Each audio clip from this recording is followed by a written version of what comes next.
You ever been locked up? Nope. No kids? Nope. That's crazy. Guys, I can't.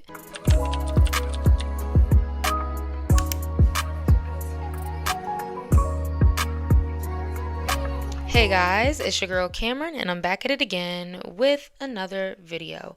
And today we are going to be talking about the content that is plaguing YouTube. It is plaguing the YouTube streets. Dating content. If you open up your YouTube For You page, there is a good chance that you have probably seen one or two of these videos recommended to you. There's been a recent uptick in dating content on platforms like YouTube, but it's also been outsourced as well to TikTok, Shorts, Reels, etc. And with cheeky titles like Can a Virgin Riz, Dating Women by Makeup, Smash or Pass in Person, Pop the Ugliest Person's Balloon, it's increasingly becoming more asinine as the time and the minutes pass. So a lot of participants, even though they are adults or young adults, so they are completely consenting to this, it's had me thinking, what is it about this content that we are enjoying? So let's talk about it. We're going to do a deep dive on this get views quick content. And I would love for you guys to comment down below and chime in. Do you guys think that this content is a little overplayed? Do you think it has its place? So we are going to take it a step further. So if you love that, stay a while. If you don't, I don't know what to tell you. The X button is right there. Right there. Hit that subscribe button before you go. I just have to say thank you so much for 20,000 subscribers, guys. At the beginning of the year, I started off with 3,200. I was this close to quitting. I mean, just the support that you guys have given. If this is your first time here, check me out. I make a lot of pop culture commentary content. And without further ado, let's just get straight into the commentary. So let's talk about the rise in this content and how we got to where we are now. So if you grew up like me, I was born in 99. So if you were a teenager around 2012 through, I would say roughly 2017, you're going to resonate a lot with what I'm saying. I don't know if you guys remember Rate Me posts.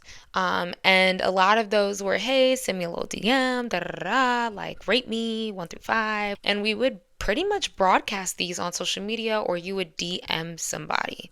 Now, let's make it very clear, prior to the social media age where people were much more open on expressing feelings and putting themselves out there, obviously we had dating shows, right? We had the classic speed dating shows, you had the reality TV dating shows, but I feel like there was always a bit of a barrier, right? You're living vicariously through these people, popping your popcorn, eating it, watching people in a controlled environment, not as uncut and raw as what you might be able to see as social media transition into content creation. So when we opened the doors to the Rate Me's and then the Smash or Pass videos became popular, these were often done with celebrity figures, people that you would never meet, and you weren't looking at somebody face to face. It was pretty much all fun and game. And years ago, I remember seeing an uptick in the public interview where somebody would come up to someone on the street and say, if you had to rate me from 1 through 10, what would you rate me? They'd hand over their mic and say, what do you think of me? Honest. 7. I remember when I was in college, a group of boys came up to me and asked me 1 through 10, and I really didn't want to. I kept saying, please leave me alone. I don't want to do this. And then they wouldn't leave me alone. So I said, can I be honest? You're asking me my opinion. I said, can I be honest? Sure. I said 5 out of 10. Boom. And then these people would simultaneously get mad after harassing you for an answer. Why a 7? You just look like a hard 7. When it's not what they want to hear. Very attention seeking. And we started to see the rise of this content, especially commonly on YouTube. And then these public interviews evolved just from a harmless rate myself 1 through 10. People started asking social questions that would purposefully sometimes elicit outrageous answers. They would ask questions like, which race would you not date? What race would y'all not date and why? Part of Chinamans, because them motherfuckers be crazy. Nah, dark skins, I can't do it. Would you date a black girl? Do guys prefer girls with or without stretch marks? Short or tall? girls. I'm reading real public interview questions that have videos that have amassed millions of views. So now we're starting to go into the social commentary sector. As harmful as some of these comments might be that people are making in these videos, they're very unfiltered. You don't know who you're interviewing. It's also serving as entertainment for people, but it's also telling us where our dating standards and beauty standards have shifted in the modern day. It made us think about, how does the world see me? It was a way to break the fourth wall. When a lot of dating reality shows don't provide the realism that a lot of us crave in this age of media, some people enjoyed that uncut realism in the YouTube dating content and questions. As egregious as some of them were, it was entertaining. It made creators think, if this is successful, how about I rent out a warehouse? I get 20 singles and I do a lineup. And this is where I think these videos really began to thrive and gain some sort of merit and legitimacy on a mainstream level. If we look at channels like The Cut or Jubilee, they aren't safe, come up with quirky dating concept videos that tweak different variables. So for example, whether it was The Button with The Cut, Jubilee has made videos such as ranking women by their dating profiles, speed dating 20 guys, guys rank each other's girlfriends. That one was wild. Number 5, there you go. Number 5, I would say would be you. Not only because she's my girlfriend, but because I just love simple. Yeah. And that's what made me, yeah. I'm not that attractive, but Damn right, I baby. still think I'm a Damn right. girl. Dating based on baby pic, dating based on bodies, and dating based on bank account. And not only was this content seemingly entertaining, but the viewers could participate at home, learning about their own biases, dating habits, and how they would choose and what they would choose. Due to the higher production quality that platforms like Jubilee or The Cut provided, I think it appealed to a wider range of audiences. For these platforms who have marketed themselves with segments like Middle Ground, with segments like The Odd Man Out, they position themselves as a platform that attempts to aim deeply. Whether they achieve that is very debatable. But when they started to really dip their toes in this content, I think it took a new life. But quickly, this type of content started to take a turn, right? And you have YouTubers like Smooth Geo, King Sid, No Love Mar, really added a new resurgence to this content, I would say, in the last few years, and you can still see them getting millions of views today. So let's talk about some of the videos and some of the titles using this dating concept, with video titles like Find Your Match, Guess the Freak Face to Face, Pop the Least Attractive Girl's Balloon. That one's just especially mean.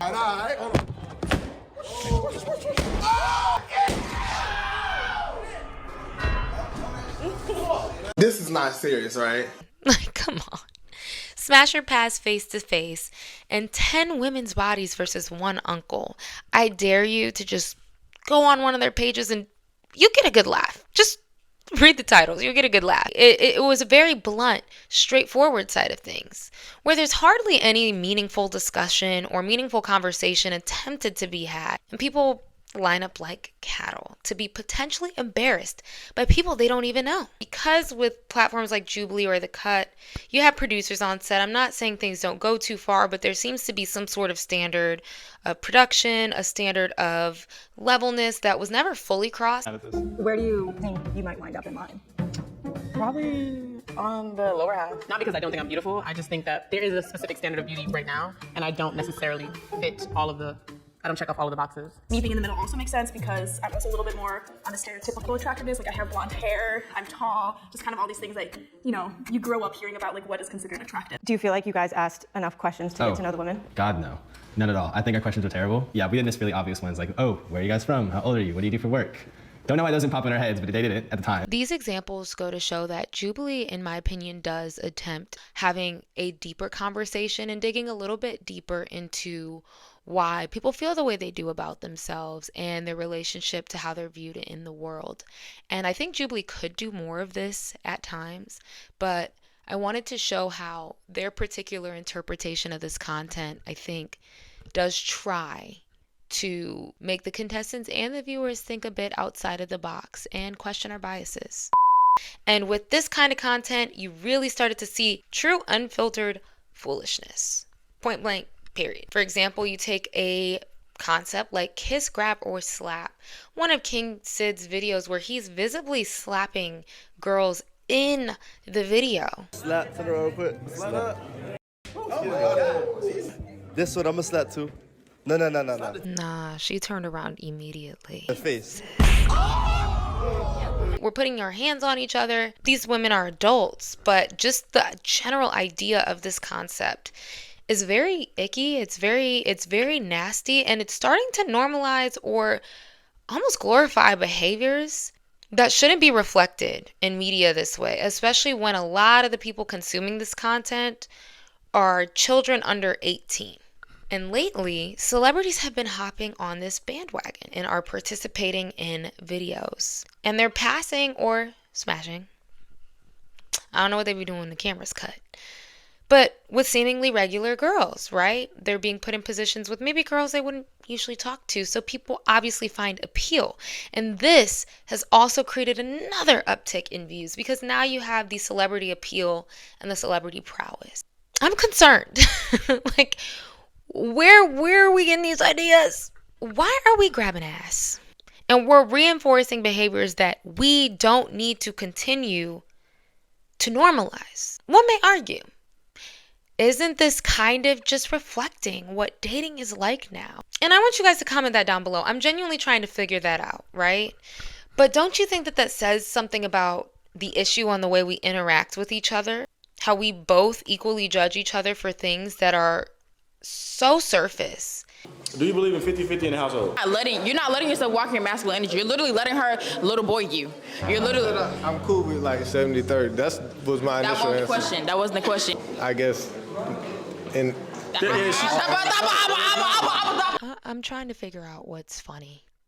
I don't get it. Just rude. So let's talk about some issues with this content, not just reflected by me, but a lot of increasing conversations on platforms like Twitter, Reddit, and sometimes even in the comments. And disclaimer, I just want to make it very clear, I understand that the people in these videos consented to doing this, and I am not taking any of that away. And they all know to some capacity what they're signing up for. To a capacity. That doesn't mean that people should have the right to disrespect you, but unfortunately this content has set a precedent for that being expected. I'm actually seeing, concerningly, a lot of grown folks participating. I'm seeing people in their 30s doing some of these challenges. Pop the balloon to reject the girl. My name's Dr. Elam. I'm 38 years old. And if you change your mind, I'm open to it, though. Why would you be open to it? Because you're handsome, for one. So you only like me because I'm beautiful. Just like I'm beautiful. Yeah, but that's not why I would only like you. So why would you like me? Because you didn't answer that. Because you can bring something and add something to my life. But because you're a liability, you can't add anything to my life. Speed dating 22-year-olds. I mean, some of these subjects that you'll have on here are like, one guy dates 20 girls and the kid is 21, 20. Can you step over a little bit to the left for me, butter? That's all she had to do right there. No. That's cool, because I don't know why you doing yes or no at this age, man, but it's cool. It's big or small. You're gonna have to find out. Alright. You got 30-year-old women standing in line. Like, are you sick? If you don't see a problem with that, it's just, I don't know what to say. For instance, there was a video where someone's mom swiped 20 guys for her daughter. Guys, just look at this. You ever know life before? No. What's up, nigga? You ever been locked up? Nope. No kids? Nope. That's crazy. Guys, I can't. They've also been starting to make content with children. If anybody has heard of Lil RT, there needs to be some sort of petition, GoFundMe, child welfare check. That kid is in the club twerking with rappers. That kid is being put in very harmful and unsafe situations participating in these videos. I want everybody jail. But I don't think that a lot of these creators are doing this actively to make a statement. It seems for sheer shock factor and embarrassment, and the intention behind it feels very skewed and exploitative in a nature. Like, yeah, it's a little entertaining, but it's so embarrassing. Over here, hello, welcome in. My name is Terrence. I'm from Alabama. Y'all, if I walked in a room and everyone simultaneously pop the balloon, I would go jump off a cliff. Shout out to Terrence, because you stronger than me. Electrician. I saw a DJ. I heard things about Alabama. I'm from New York, so no thank you. And you talk like my little brother. I don't like that you put the fake flower in your vest trying to make it look better than what it was. Yeah. I don't like that you brought a fake briefcase. There's probably nothing in there, and it's also halfway open. You should probably close it. I can respect I that. just want a man with a higher vocabulary, Okay. which you don't have on your day-to-day speak. There's people just being plain disrespectful. I mean, if you saw the G Herbo episode, I didn't even have to watch it, but it was trending. It was everywhere on Twitter. It was on Instagram. He was wilding. Where you from? Chicago. You know where the f I'm from. You ain't know. Why the f you here? The f you ain't look up nothing? Bye. There's many houses who need the taxes paid off, so I would just flip it. No, what would you do? I gave you the money. What the f you gonna do? Bye. What the f you? And a lot of people said that that video made them look at him differently. Another part of it that just makes me wince. It makes me wince, girls. Free yourself from the shackles. And the guy asks, will you do a 360 for me? We need a full 360. And you guys do it. Hold on, 360. Yeah, for sure. 360 real fast on some shit. Tight shit. Okay.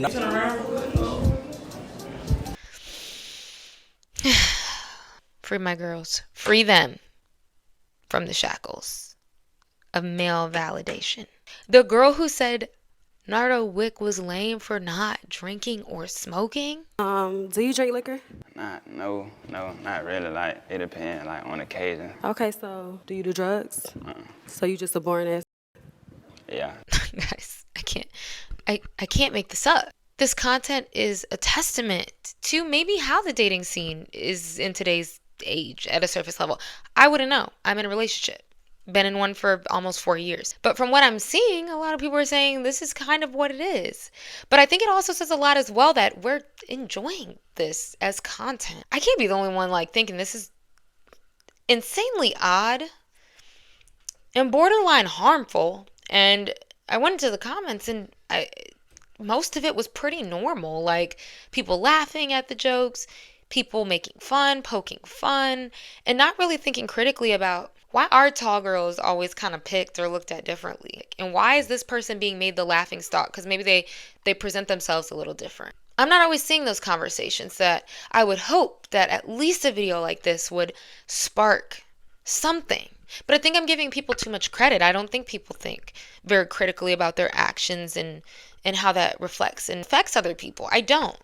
But I don't think that's an excuse to not question or to push for that dialogue. She's super sweet. And then, nothing against, just not my type.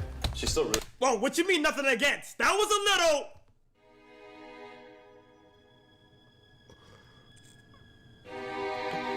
What do you mean by that, bro? I think we can challenge our biases. I think we can challenge the way that we look at people in general, dating or not dating. It's treating people like decently as human beings. A lot of people, and you see this in these videos, that people will only treat those who they find attractive with respect. If somebody's not your cup of tea, that's fine. That's fine. But the way that you approach it, the way that you discuss it, the way that you handle that matters. And I know it doesn't lend itself very well to the shock factor of this content to have people being nice, but you don't have to be an asshole to get your point across. I think this kind of shifts to some channels that I think try to kind of get it a little right. And when I go into their comment sections, I do see people maybe a little more philosophically thinking about it. I'm not saying the content is like that much better. Put her there because I feel like we have a lot of like things in common. I just thought she was really attractive. Stuff. She kind of scared me. I'm not gonna lie. I feel like she would like beat me up. What do you mean by that, bro? For instance, I think Jubilee and their spin-off channel that is pretty much directed to dating content, Nectar, is trying to shape and facilitate something a little more healthy. Actually posted a video called 50 Strangers Swipe on Each Other, and then a part 2 saying 50 Single Speed Date in front of other people. So it was supposed to simulate a Tinder experience, right? Where you're swiping, you're But it did differ from Tinder in a way where, at least when you're like on a dating profile, you can see the person's age at a glance. You can get an idea of them through your bio. And nobody really said much of anything. It was very silent, very observative, and I think they probably directed people not to say much, just to go based off of instinct. On that second part, they had the people who matched do short speed dating rounds where you would talk to the person you matched with in front of the entire group. That part kind of made me feel like, y'all are just doing that? Because I mean, like, how do you expect people to have real connections when there's 50 people behind you, 48 to be exact, looking at your interaction and judging your every move, right? And then you could swap if you didn't like that person. And there were some pretty icky things said during that kind of pissed me off. You feel very like you got a lot of flavor to you, you know? I do got a lot of flavor. The last girl, she got flavor too, but she's out of my league, I'm not gonna lie. So sorry. You know, it is what it is. You can't like everything. And I do think it's real. Like, everybody's not going to be sunshine, dandelions, rainbows and shit. Like, everybody's not nice. But at the end of that video, they actually put some statistics based off of what happened in the experiment. For instance, women tend to be more selective about their partners appearance-wise. The women swiped this many percentage times less than the men. And I think that was a nice way to present some sort of value to actually putting like numerical figures. Because I think when a lot of people see like the number or the percentage, fires that up a little bit to think maybe a little deeper. Because it's not making a definitive like social statement. It's literally looking at the numbers, and I did like that aspect. And this isn't like a free Nectar ad, but they also have an app, the Nectar app, where you can take relationship quizzes. They started adding that to the videos where all of their participants take the test, and you go into the app and you can kind of see where these people may or may not mesh. I know my boyfriend did it. So I think that's an awesome blueprint of how they're trying, I think, to get a little bit deeper into the conversation. The only thing that still bothers me about a lot of this content, and even Nectar, is I noticed if you go from video to video and you binge, I mean, they're using the same people consistently. Those are a couple of qualms. That's more than a couple. Those are a lot of issues that I have with this content. In conclusion, I do think that dating content can be fun, and as a stickler for dating reality TV shows, I really can't talk that much shit. Due to its cheekiness and what it says to immerse yourself into a world where you can observe other people's actions, and it can say a lot. You learn about yourself by viewing other people, and I think that's why it's very valuable sometimes to see this, because you can see your own biases active at play. You can see other people's biases active at play, and it almost serves as a mirror. So I do think that's where the value comes in this content, and I think there's space for it. It's clear, however, that this content has become more view-driven than anything. I do think there's a way to monetize and capitalize off this content without also just completely exploiting people, promoting harassing behavior. Like, that's dead. For those of us who create content, we're not perfect. We're not always right. And of course, you need a little bit of shock factor. You need the catchy title, you need the thumbnail. But I think it's important that once people click on that video, that you're careful with what you do with the platform, and that you just understand like the repercussions and what that could do. So like, comment down below, guys, what do you think of this content? And hit that subscribe button down below. I mean, at this point, should we just do like a little road to 30K? Like, I don't even know. You guys have been honestly flooring me. Thank you. So thanks for making it to the end of this video, and I will see you guys in my next one.